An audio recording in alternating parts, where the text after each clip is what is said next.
7 எக்காலங்களுடைய 7 தூதர்கள் எக்காலம் ஊதுகிறதற்கு தங்களை ஆயத்தப்படுத்தினார்கள். முதலாம் தூதன் எக்காலம் ஊதினான். அப்போது இரத்தம் கலந்த கல்மழையும் அக்கினியும் உண்டாகி பூமியிலே கொட்டப்பட்டது. அதனால் மரங்களில் 1/3 வெந்து போயிற்று, பசும்புல்லெல்லாம் எரிந்து போயிற்று. 2ஆம் தூதன் எக்காலம் ஊதினான். அப்போது அக்கினியால் எரிகிற பெரிய மலை போன்றதொன்று சமுத்திரத்திலே போடப்பட்டது. அதனால் சமுத்திரத்தில் 1/3 இரத்தமாயிற்று. 3ஆம் தூதன் எக்காலம் ஊதினான். அப்போது ஒரு பெரிய நட்சத்திரம் தீவெட்டியைப் போல எரிந்து வானத்திலிருந்து விழுந்தது. அது ஆறுகளில் 1/3 மேலும் நீரூற்றுகள் மேலும் விழுந்தது. 4ஆம் தூதன் எக்காலம் ஊதினான். அப்போது சூரியனில் 1/3 சந்திரனில் 1/3 நட்சத்திரங்களில் 1/3 சேதப்பட்டது. அவற்றில் 1/3 இருளடைந்தது. பகலிலும் 1/3 பிரகாசம் இல்லாமல் போயிற்று. இரவிலும் அப்படியே ஆயிற்று. பின்பு ஒரு தூதன் வானத்தின் மத்தியிலே பறந்து வர கண்டேன்.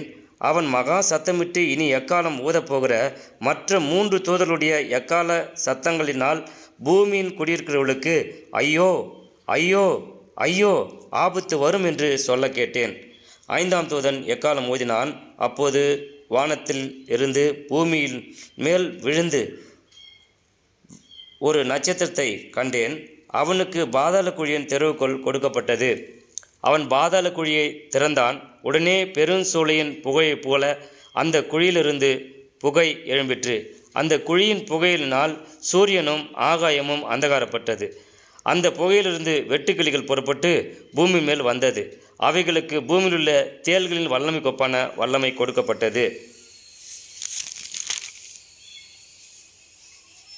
6ஆம் தூதன் எக்காலம் ஊதினான். அப்போது தேவனுக்கு முன்பாக இருந்த பொற்பிடத்தின் 4 கொம்புகளிலிருந்து ஒரு சத்தம் தோன்றி எக்காலத்தை பிடித்திருந்த 6ஆம் தூதனை நோக்கி, ஐபிராத் என்னும் பெரிய நதியாண்டிலே கட்டப்பட்டிருக்கிற 4 தூதர்களையும் அவிழ்த்துவிடு என்று சொல்ல கேட்டேன்.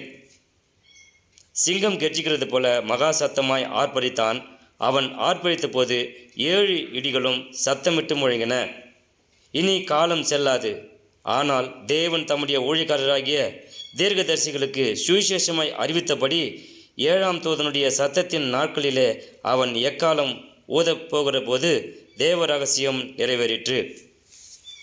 7 தூதர்களிடத்தில் கொடுக்கப்பட்டிருந்த எக்காலம் போன்ற சுவிசேஷம் என்ற எக்காலம் நம் கையில் கொடுக்கப்பட்டிருக்கிறது. இந்த எக்காலம் ஊதி தேவ ராஜ்யத்திற்காக மக்களை ஆயத்தப்படுத்துங்கள். ஆமேன்.